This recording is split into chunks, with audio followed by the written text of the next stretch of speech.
हाँ, सातवां टॉपिक आप देखो, जो समाज अपने सिद्धांतों के ऊपर अपने विशेषाधिकारों को महत्व देता है, वह दोनों से हाथ धो बैठता है। वास्तविकता ये है कि विशेषाधिकार आप क्या समझ रहे हो? कि कुछ अच्छी चीज़ें जिनसे मानव को प्रेम हो गया और जैसे अभी आप बोल रहे हो ना कि प्रेम अंधा होता है, तो ये अंधे वाली बातें हैं कि इसमें ज्ञान का आधार है नहीं, सिद्धांतों से ऊपर जैसा मतलब आप समझो कि हमने तय किया था कि इतनी चीज़ें करेंगे और हमारा एक विशेषाधिकार ये आया या फिर हमारे दिमाग में ऐसा एक संदर्भ आया कि बस हम यही करेंगे जितना तय किया गया था उन आधारों को हटा दो। अगर आपने एक तय किया गया था कि इतनी बातें हम पढ़ेंगे और उन आधारों पे आपको दिमाग में आया कि ये बातों में सिर्फ़ ये बातें पढ़ना ज़रूरी है, तो वास्तव में वो चीज़ें अधूरी रह जाएँगी। तो वही आप समझ सकते हो, जो समाज अपने सिद्धांतों से ऊपर किसी समाज ने अगर तय किया कि हमारे समाज में ये रीति-रिवाज होंगे, ये परंपराएँ होंगी, ये एक धर्म होगा, इसको हम मान्यता देंगे, इसको हम प्राथमिकता देंगे। ये सारी बातें तय की और फिर उस समाज ने विशेषाधिकारों को महत्व देना शुरू कर दिया। जैसे अब वर्तमान भारत समाज में मतलब वर्तमान से थोड़ा पहले जाओ, अभी तो कुछ हद तक ठीक है, लेकिन थोड़ा पहले जाओगे, तो पुरुषों को प्राथमिकता देने लगे मतलब एक विशेषाधिकार के आधार पर। पुरुषों को प्राथमिकता देने लगे, एक रंग भेद आ गया, समाज में जाति भेद आ गया। तो क्या ये जो एक चाह है या फिर विस्तारवादी सोच है कि हम जो हमारे एक वैसा होता है ना, कुएँ का मेढक होना, लेकिन अगर उस कुएँ में एक अच्छे मेढक है या फिर मजबूत मेढक है, तो उन मेढकों को दूसरे कुएँ में या फिर बड़े तालाब में लेके छोड़ दिया जाए। तो वास्तव में तो वैसा हो गया कि अंधे में काना राजा वाली बात थी कि अंधों में भी ये श्रेष्ठ था। लेकिन फिर भी आप अगर उसको भी चाहोगे तो ना तो यहाँ पे कुछ अच्छी व्यवस्थाएँ रहेंगी, ना तो वहाँ ही वो बेहतर हो पाएगा। तो उस चीज़ को थोड़ा-सा हम एक नज़रिया पहले समझ लेते हैं कि ये टॉपिक हमारा कहना क्या चाहता है। फिर उसके बाद थोड़ा हम विस्तार में बातें करते हैं। जैसे देख कि इंग्लिश में इसका टॉपिक देखो क्या बोल रहा है। A people that values it privilege above it principle loses बात मतलब माया मिली ना राम वाली बातें हो जाती हैं। जब आप चाहते हो कि आपके जो प्रिंसिपल हैं, आपके इन विशेषाधिकारों से आगे आ जाएँ। जैसे कि कोई इस सवाल का जवाब दे सकता है मतलब एक व्यक्तिगत तौर पर कि आपने क्या सोचा था अपने लिए किन आधारों को तय किया गया था कि ये मुझे करना है और फिर आप उन में से किसी एक चुनिंदा चीज को जो आपको करना पसंद आ गई तो उनको करने लगते हो। तो फिर वैसा नहीं हो जाता कि आप हर अर्थों में फ़ेल हो जाए। जैसे 12th फ़ेल मूवी सबने देखी होगी, उसका थोड़ा-सा संदर्भ उस नोवेल में है, शायद वहाँ पे ना हो। तो जो रहते हैं हमारे मनोज पाठक, उनका संदर्भ ऐसा है कि उनको हिंदी पढ़ने में बहुत मज़ा आता है और 12th में पढ़ना सब कुछ ही होता है, आपको भी पता है। लेकिन हिंदी जब वो मैथ का पेपर था, तो पढ़ रहे थे शायद गुलशन नंदा की एक उपन्यास है, जलती चट्टान। तो वो पढ़ रहे थे जलती चट्टान और पेपर था किसका? मैथ का। तो सामने वाले जो एक पड़ोसी रहते हैं या फिर कुएँ में पानी भरते रहते हैं, कहते हैं, "मोड़ा सीख, इनसे सीख।" ये बच्चा कल रात से पढ़ा है और वास्तव में वो रात से ही पढ़ा था, 12 से 3 पढ़ा और सुबह 5 बजे उठकर फिर से उन्होंने जलती चट्टान के पूरे मतलब जितने पेज 186 पेज की वो शायद उपन्यास, उसको पूरा पढ़ा और फिर जाके पेपर दिया आराम से। तो वास्तव में सिद्धांत क्या कहते हैं? आप सारी चीज़ों पढ़ो, लेकिन विशेषाधिकार किसे दिया? वो जलती चट्टान को। उन्होंने हिंदी भी नहीं पढ़ा। वास्तव में वैसा है ना कि आप ऐसा ही आधार इसको समझो कि हम दोनों चीज़ों से हाथ जोड़ सकते हैं। ना तो वो गुलशन नंदा की किताब उनके काम आएगी, ना तो फिर उनका वो सिद्धांत काम, दोनों नष्ट हो जाएँगे। लेकिन जब उन्होंने समझा कि मुझे हर चीज़ों को महत्व देनी पड़ेगी, जैसे आपने मूवी में देखा होगा, मूवी में तो काफ़ी अच्छा बिंब बनता है। उसमें उन्होंने 16 घंटे का वो टाइमर लगाया हर चीज़ों को महत्व लिखने को भी महत्व देते थे, बोलने को भी, समझने को भी, तो उनका कैसा आधार बना। तो आप उन्हीं चीज़ों को समझ सकते हो एक आधार के रूप में कि इस टॉपिक को हम इसके ही इर्द-गिर्द समझेंगे कि कैसा इसका रूप होने वाला है। जब हम किसी एक विशेष चीज़ को महत्व देते हैं, तो सब कुछ छूट जाता है और जब हम सबको साथ लेकर चलते हैं या फिर समाज के जो सिद्धांत तय कर दिए गए हैं, उनके आधार पर काम करते हैं, तो वो आगे बढ़ सकते हैं। तो ऐसा आप समझ सकते हो। तो इसमें अगर किसी को टॉपिक का और बताना हो कि इसका संदर्भ ये भी समझ सकते हो तो बता सकते हैं। ये आप टॉपिक से थोड़ा निकलो, फिर आप बाद में टाइप कर लेना। अभी इस टॉपिक पे बताओ कि इसका आधार क्या होने वाला है? क्योंकि अगर आपने बोला है कि 2 टॉपिक करने चाहिए तो फिर थोड़ा ध्यान से करते हैं ना, साथ-साथ करते हैं। किसी को अगर आधार बताना है तो बता सकते हो। भास्कर सर आप अभी बोल सकते हो क्या? कौन से वाले पे बोलना है? 7वां टॉपिक है कि जब मनुष्य मतलब आप देखिए क्या समाज अपने सिद्धांतों के ऊपर अपने विशेषाधिकारों को महत्व देखा देता है, वह दोनों से हाथ धो बैठता है।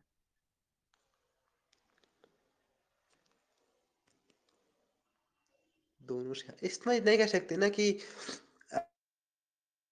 अगर हम देखें यदि कोई समाज समानता के सिद्धांतों को त्याग कर जाति, धर्म या वर्ग पर आधारित विशेषाधिकार को बढ़ावा देता है तो वह न केवल अपनी एकता खोता है बल्कि विकास के रास्ते से ही भटक जाता है। मतलब हम कह सकते हैं कि सिद्धांत एक वह दीपक है जो समाज को अंधकार से बचाता है, इसे बुझने नहीं देना चाहिए। तो सिद्धांत किसी भी समाज की नींव होते हैं, जब कोई समाज इन सिद्धांतों की उपेक्षा करके विशेषाधिकारों को ज़्यादा प्राथमिकता देता है, तो वो अपनी एक नैतिकता और स्थिरता को खो देता है। बढ़िया। और कोई बताना चाहता है या फिर इंट्रो शुरू किया जाए?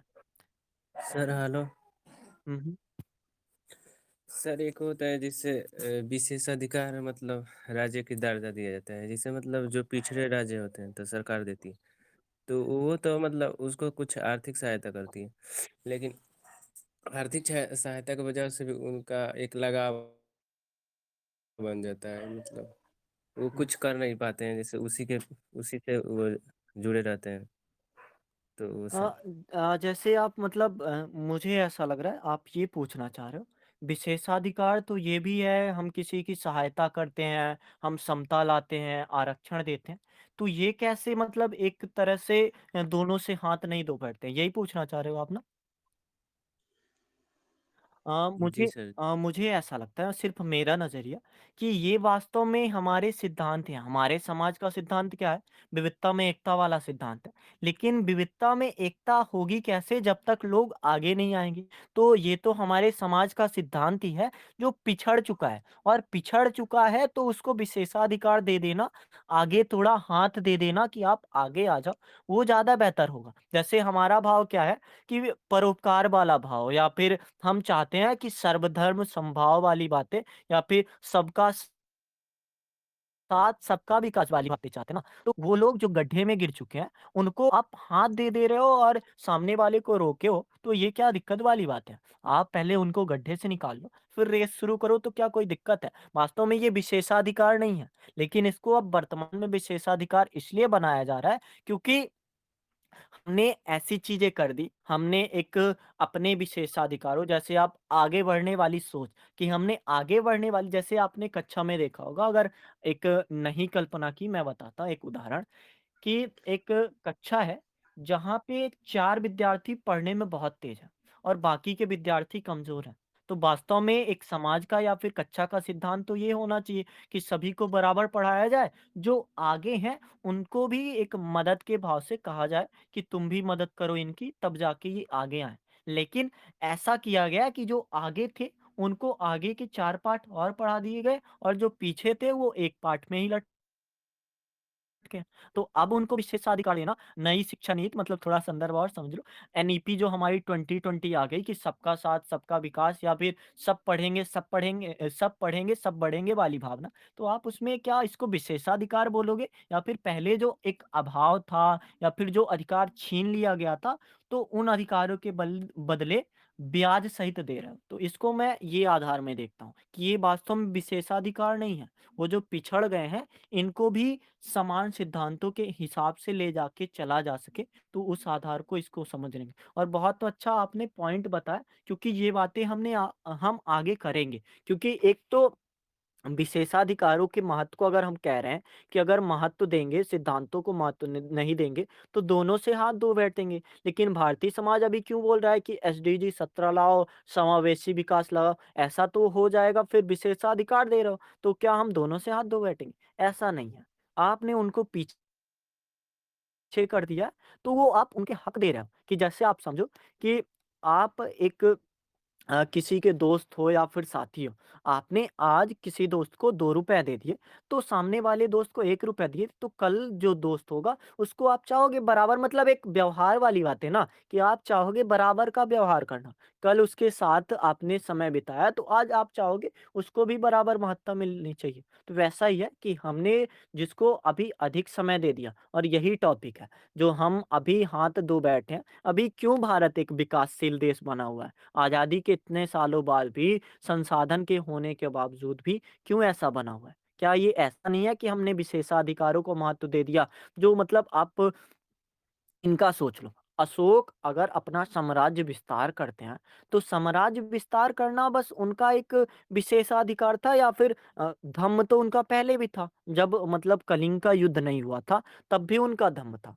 तो तो क्या आपको ये नहीं लगता कि उन्होंने सिद्धांतों से परे हटकर एक राजा का वास्तव में धर्म क्या होना चाहिए? उस धर्म से, उस सिद्धांत से परे हटकर जब उन्होंने विशेषाधिकार में विस्तार को, प्रसार को महत्ता देने लगे, तो वो अपना साम्राज्य भी मतलब साम्राज्य के आधार पर वो अपने आत्मविश्वास को भी खो बैठे और जो एक विस्तारवादी नीति कर रहे थे, तो उस विस्तार वाली नीति से भी हाथ धो बैठे। उनका बस यही मानना हो गया था कि अब धर्म का प्रचार होगा और धर्म का प्रचार ही मतलब एक सिद्धांतों के दायरे में सिद्धांत तो उन्होंने ये बनाया था। आप अगर सिद्धांत बना रहे हो कि आपको रोज़ पढ़ना है और आप रोज़ पबजी खेल रहे हो, गेम खेल रहे हो, तो आप तो विशेषाधिकार की आप एक अच्छा जीवन या फिर जब आपकी नौकरी हो जाएगी या फिर आप जब व्यवस्थित हो जाओगे, तब आप उस चीज़ को महत्व देगा। लेकिन उस चीज़ को आप पहले ही महत्व देने लगे हो, तो आप दोनों से हाथ खो बैठोगे। ना तो माया मिलने वाली है, ना तो राम मिलेगा। और ये बातें हो जाती है 2 नाव में पैर रखने वाली बात कि आप उसमें भी चाहते हो जाना, इसमें भी चाहते हो जाना, तो आप बीच में गिरोगे धम्म से। तो वैसी वाली बात है, आप थोड़ा आधार इसको लेके चलेंगे।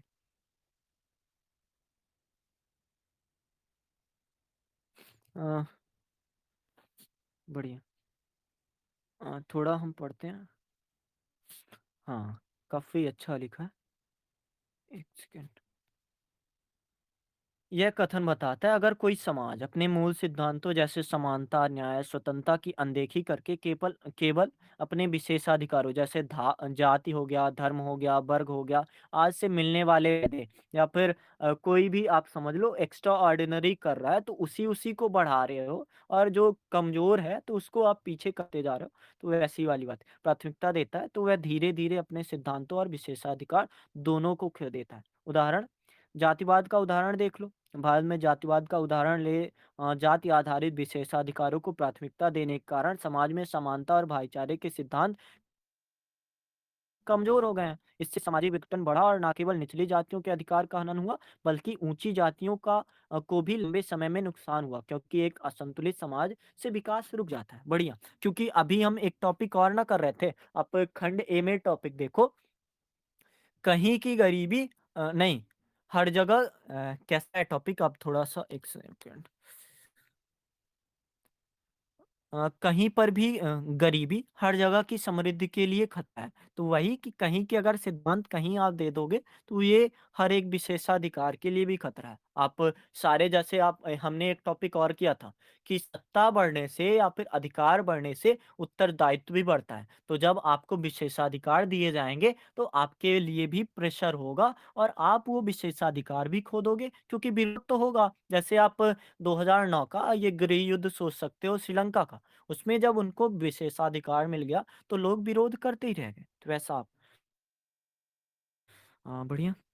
दक्षिण अफ्रीका और रंग-भेद, काफ़ी गज़ब। दक्षिण अफ्रीका में रंग-भेद के दौरान श्वेत वर्ग ने अपने विशेषाधिकारों को बनाए रखने के लिए समानता और न्याय जैसे सिद्धांतों की अवहेलना की। परिणामस्वरूप लंबे समय तक संघर्ष और आर्थिक अस्थिरता का सामना करना पड़ा। अंततः विशेषाधिकार भी खत्म हुए और समाज को पुनर्निर्माण की जरूरत भी पड़ी। रोम साम्राज्य का देख सकते हो ऐतिहासिक परिप्रेक्ष्य में। रोम साम्राज्य के अंत को देखें। रोमन नागरिक अपने विशेषाधिकारों, लग्जरी, मुक्त सेवाएं को बनाए रखने के लिए सामाजिक न्याय और कर्तव्यों की अनदेखी करते रहे। परिणामस्वरूप आंतरिक गिरावट, बाहरी आक्रमण के कारण उनका साम्राज्य ढह गया। उदाहरण शिक्षा का अधिकार सबको, लेकिन कार पर लाल बत्ती। लगाकर चलना कुछ लोगों का विशेषाधिकार। बढ़िया। जब कोई समाज सिद्धांतों को छोड़कर विशेषाधिकारों को प्राथमिकता देता है, तो समाज में असंतुलन, असमानता, संघर्ष बढ़ता है। इससे समाज धीरे-धीरे अपने मूल्यों के साथ-साथ विशेषाधिकारों दोनों को खो देता है। सर, विशेषाधिकार मूल प्रकृति में असमानता लाता है, जैसे आरक्षण। आरक्षण विशेषाधिकार में आता है क्या? देखो, आरक्षण अगर मुझे लगता है जैसे अभी मैंने डिस्क्राइब किया, सिर्फ मेरा नजरिया, मैं ये नहीं कहा कि सही बातें हैं या गलत बातें। ये हमने उनसे अधिकार छीना था, तो ये अब विशेषाधिकार नहीं कहे जाएंगे। ये अधिकार के बदले या फिर सिद्धांत के बदले एक ब्याज रूप ही है, क्योंकि अगर आप समावेशी, हमारे एक समाज की कल्पना है कि सब पढ़े सब बढ़े, या फिर ऐसी वाली भावना, सर्वजन हिताय सर्वजन सुखाय वाली भावना है, तो उसमें आपने अगर किसी को दुख दिया है, तो आप उसकी भरपाई कैसे करोगे? तो उसको आगे लाकर ही तो भरपाई करोगे, मुझे ऐसा लगता है। मौर्य साम्राज्य का पतन। तो मौर्य साम्राज्य के दौरान अशोक ने धर्म और सिद्धांतों पर आधारित शासन की स्थापना की, लेकिन उनके बाद के शासकों ने व्यक्तिगत और शाही विशेषाधिकारों को प्राथमिकता दी और सिद्धांतों को दरकिनार कर दिया। इसका परिणाम यह हुआ कि साम्राज्य कमजोर हो गया और धीरे-धीरे इसका पतन हो गया। हाँ, और जैसा एक एग्जांपल आप चाहो, जैसे सेम चीज़ें होती है ना, ज़रथुस्त्र का एग्जांपल मैंने 2-3 बार दिया, तो ज़रथुस्त्र के एग्जांपल को भी आप थोड़ा-सा संदर्भ में ले सकते हो। उन्होंने सिद्धांत तो ये था कि धर्म में जो-जो बातें हैं, वो लाना चाहिए, लेकिन वो विशेषाधिकार क्या, कि इस धर्म को सब मानो, जल्दी से मानो, नहीं मानोगे तो दूसरे धर्मों को खत्म कर दिया जाएगा। तो ये विशेषाधिकार में आ गया। तो जब वो मरे, तो ना तो उनका धर्म बचा, ना तो उनका विशेषाधिकार बचा कि सबको एक शामिल किया जाए इस धर्म में। तो वैसी चीज़ें हो सकती हैं। और इसके अगर उल्टे में देखो, कि जहाँ गौतम बुद्ध ने बौद्ध धर्म में अपने सिद्धांतों पर ज़्यादा फ़ोकस किया। वो मतलब एक तो आधार ये भी सोचते हैं कि लोगों को उपदेश दिया ही क्यों जाए? अगर एक उपदेश देना ही वास्तव में एक अच्छा विकल्प है, तो अब तो पहले तो ये कि मैं उपदेश दे क्यों रहा हूँ? क्योंकि एक लालसा ही दुखों का कारण है। तो क्या मैं दूसरों को उपदेश देकर लालसा नहीं कह रहा कि दूसरे का दुःख दूर कर दिया जाए। तो इसको पॉज़िटिव परिप्रेक्ष्य में भी देख सकते हो कि उन्होंने सिद्धांतों को कैसे समझा, कि जो बातें मैं समझ रहा हूँ, जो आधार मैं समझ रहा हूँ, और फिर उसके बाद आप देख लो हीनयान, महायान में बँट जाना। तो क्या हीनयान अभी भी होंगे, मुझे मतलब क्लियरिटी नहीं पता, लेकिन फिर भी आप थोड़ा-सा समझ सकते हो, अगर इसकी व्यापकता अगर थोड़ी कम हो गई है, तो यही कि वो विशेषाधिकारों को महत्व देते थे। उनके अपने-अपने एक लक्षण बन गए थे, जो बहुत सारी चीज़ें हैं, उन बहुत सारी चीज़ों को वो दूर कर दिए थे। बौद्ध जैन धर्म का उदय में भी कह सकते हैं, जब ब्राह्मण वर्ग ने अपने विशेषाधिकार को बचाने के लिए धार्मिक अनुष्ठानों, कर्मकांडों को महत्व दिया और समाज के निम्न वर्ग की आवश्यकता की अनदेखी कर दी। ये धर्म समाज समानता, सरलता की ओर ले गए, लेकिन ब्राह्मणवादी समाज का वर्चस्व कमज़ोर हो गया। आप पौराणिक कथाओं में भी समझ सकते हो, जैसा मतलब राम के जो घोड़े था, कौन-सा अश्वमेध यज्ञ होता है, तो वो सिद्धांत तो उनका एक राजा का सिद्धांत क्या होता है, लेकिन अगर वो उससे हट के जाएँगे तो चीज़ें थोड़ी कमज़ोर होती हैं, या फिर थोड़ा मतलब एक दिक्कत वाली बातें तो होती हैं।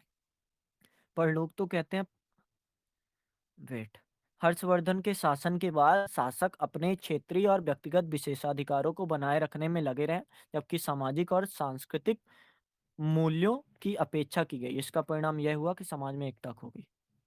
प्राचीन भारत में जब भी समाज ने सिद्धांतों जैसे समानता को और धर्म को अर्थात कर्तव्य को अनदेखा किया है, विशेषाधिकारों का महत्व खो दिया है ना, तो उसने अपने मूल्यों और स्थिरता दोनों को खो दिया। यही कारण है कि सामाजिक असंतुलन और बाहरी आक्रमण ने समाज और सभ्यता को कमजोर किया है। अरस्तु का कथन आज भी समाज और राजनीति की जटिलताओं को समझने के लिए एक प्रासंगिक उपकरण है। यह कथन हमें सिद्धांत और विशेषाधिकारों के बीच के संघर्ष को समझने में मदद करता है।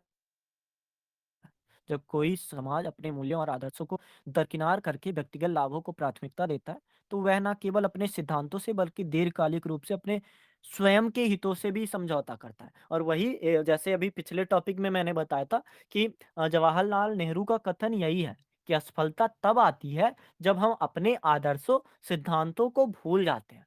और यही बातें हैं कि एक आप समझ लो कि हमने अपने आदर्श, हमने अपने सिद्धांत को भूल दिया, तो ये असफलता के रूप में ही हम सब कुछ से हाथ धो बैठते हुए दिखाई देते हैं।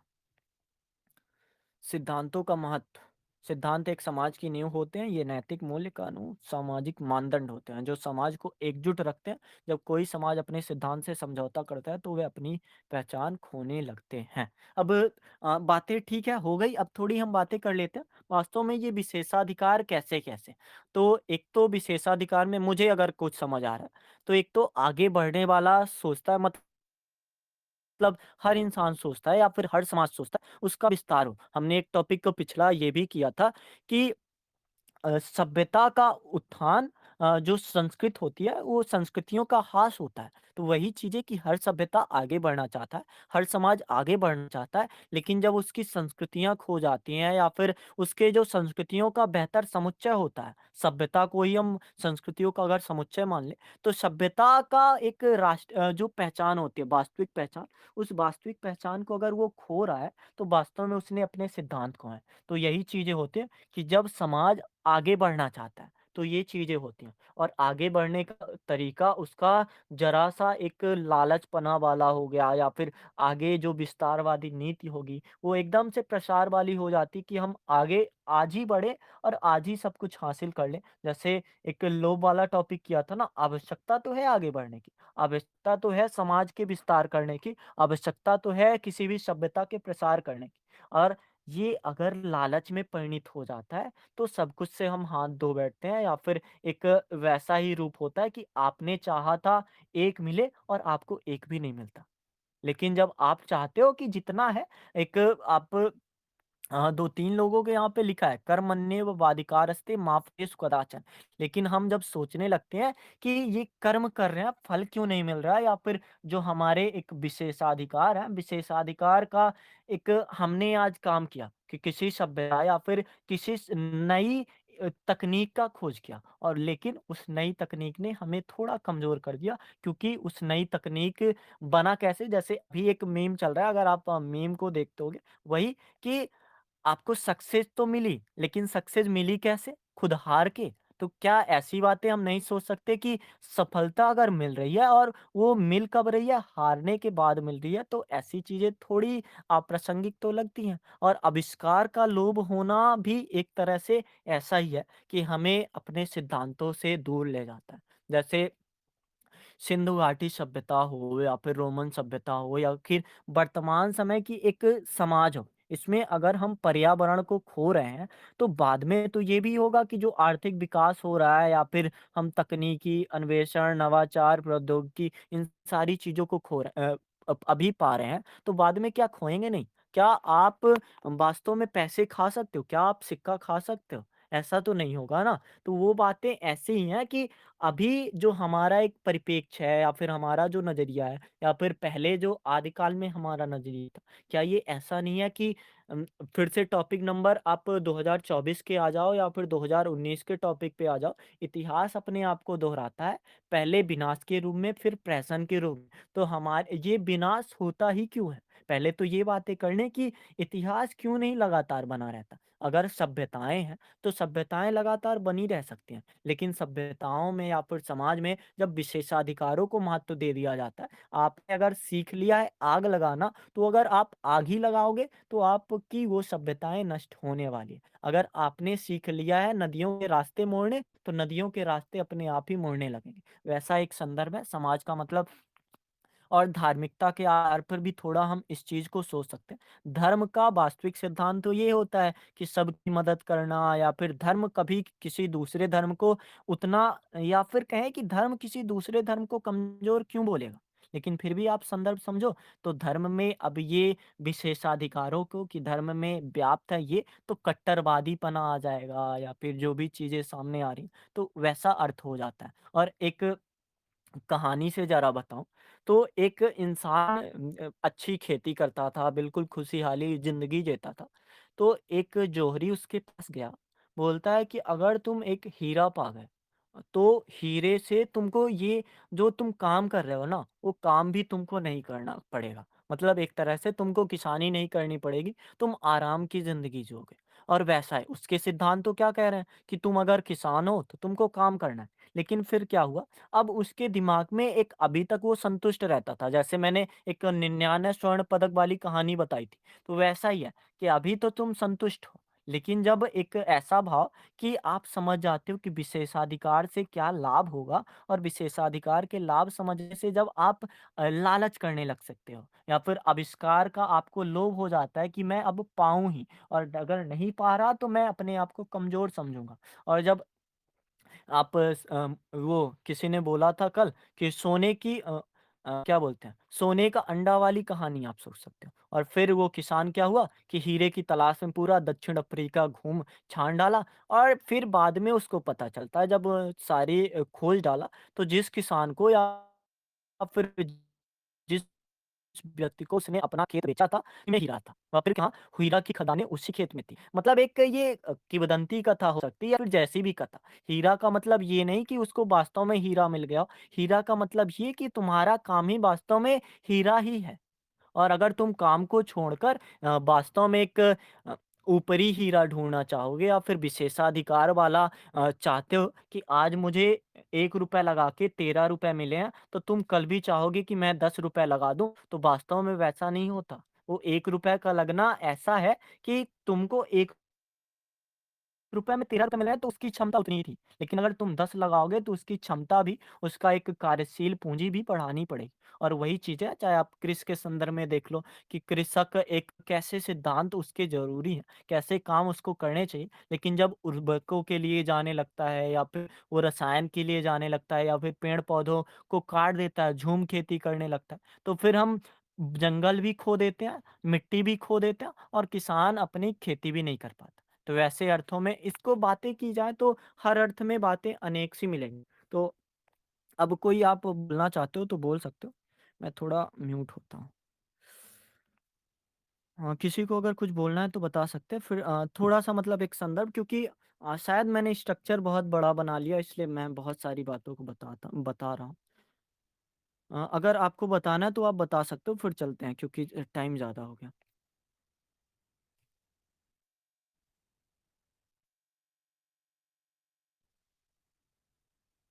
समाज का अस्तित्व अपने उसके सिद्धांतों और मूल्यों पर आधारित होता है। सिद्धांत वह आधारशिला है जो समाज को एकता, स्थिरता और प्रगति की दिशा में ले जाती है। लेकिन जब समाज अपने सिद्धांत को त्याग कर विशेषाधिकारों को अधिक महत्व देता है, तो यह उसकी कमजोरी और पतन का कारण बनता है। बढ़िया। किसी को अगर कुछ बोलना है तो बता सकता है, नहीं तो फिर इसका कंक्लूजन करते हैं। मतलब है तो और भी बहुत सारी चीज़ों को बताना, लेकिन फिर भी समय थोड़ा ज़्यादा हो गया, सीमित समय है। किसी को अगर बोलना है तो बता सकते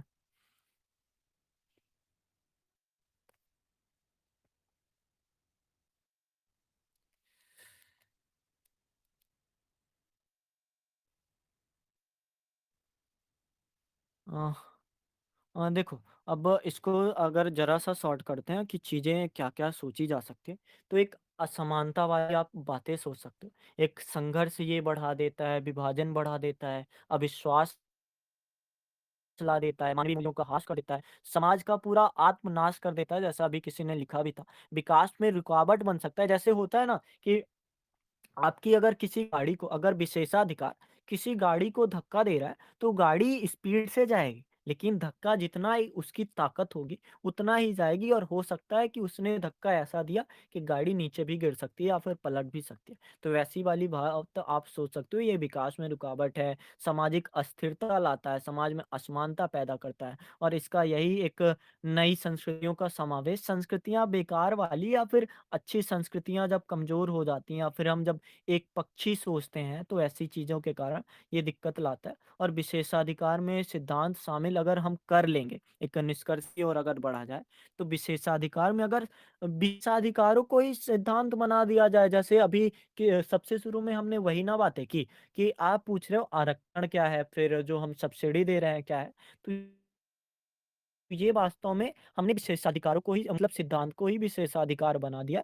तब जाके हम वास्तव में ना तो वो खोएँगे, ना तो हम सिद्धांत खोएँगे, ना तो हम विशेषाधिकार खोएँगे और एक समावेशी विकास की ओर आगे बढ़ते जाएँगे। अगर किसी को और कुछ बोलना है तो बोल सकता है। क्योंकि अब मैं थक चुका हूँ।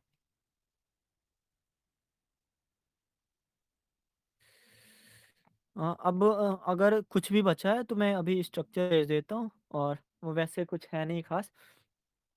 कल हम बातें करते हैं क्योंकि लगातार बहुत देर हो चुकी है।